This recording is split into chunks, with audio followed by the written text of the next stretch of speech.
ماہ شعبان میں اعمال مشترکہ کے طور پر اللہم صلی علی محمد وآل محمد وعجل فرجہم، جتنا ممکن ہو ماہ شعبان میں زیادہ سے زیادہ درود کی تلاوت کیجیے اور مناجات مختصر الہی کفا بی اذن ان اکون لک عبدا وکفا بی فخرا ان تکون لی ربا، الہی انت کما احب فاجعلنی کما تحب،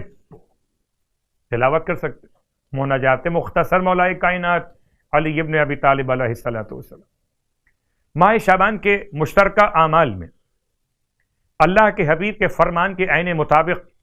کہ جو شخص ماہ شعبان میں 8 روزے مکمل کرے گا تو دنیا سے پیاسا نہیں جائے گا اور اس سے پاک حوض سے سیراب کیا جائے گا۔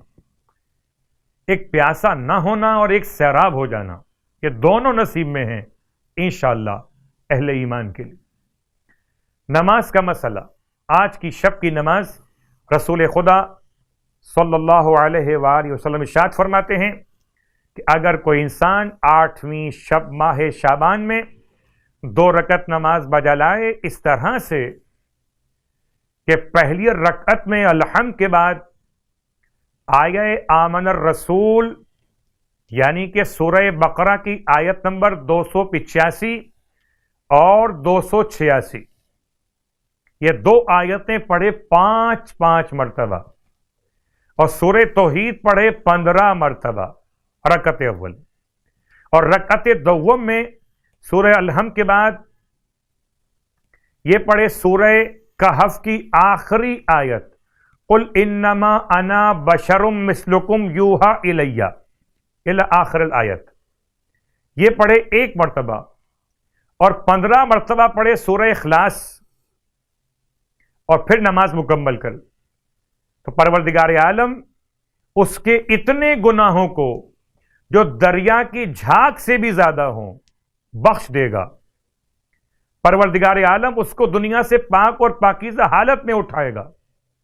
اور گویا کہ اس نے انجیل، توریت،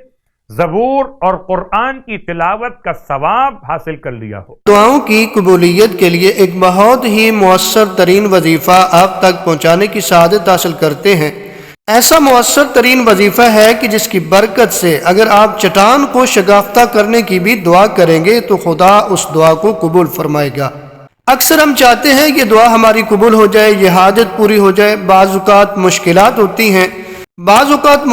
ہوتی ہیں جو رفع ہونے کا نام نہیں لیتی، ہم ڈپریشن کا شکار ہو جاتے ہیں، تو ان تمام دعاؤں کے لیے بہترین قرآنی وظیفہ ہے جو ہم آپ تک پہنچانے کی سعادت حاصل کر رہے ہیں۔ ایسا وظیفہ ہے جس کی برکت سے آپ کی حاجات پوری ہوں گی، مشکلات دور ہوں گی۔ معصوم کا دیا ہوا وظیفہ ہے۔ امیر المومنین علی ابن ابی طالب علیہ السلام کا ارشاد ہے کہ اگر کسی نے قرآن کی 100 آیتیں کسی جگہ سے تلاوت کی اور اس کے بعد 7 مرتبہ یا اللہ کہا تو اگر چٹان کو شگافتہ کرنے کی دعا بھی ہوگی تو خدا اس کی دعا کو قبول فرمائے گا۔ بڑا ہی آسان وظیفہ ہے، اس میں کوئی بڑی آیتوں کی شرط نہیں ہے۔ چھوٹی سی چھوٹی 100 آیتیں پڑھیں، اس کے بعد 7 مرتبہ یا اللہ کہیں گے تو آپ جو بھی دعا کریں گے پروردگار آپ کی دعاؤں کو قبول فرمائے گا۔ اگر مشکلات ہوں گی تو پروردگار آپ کی مشکلات کو دور فرما دے گا۔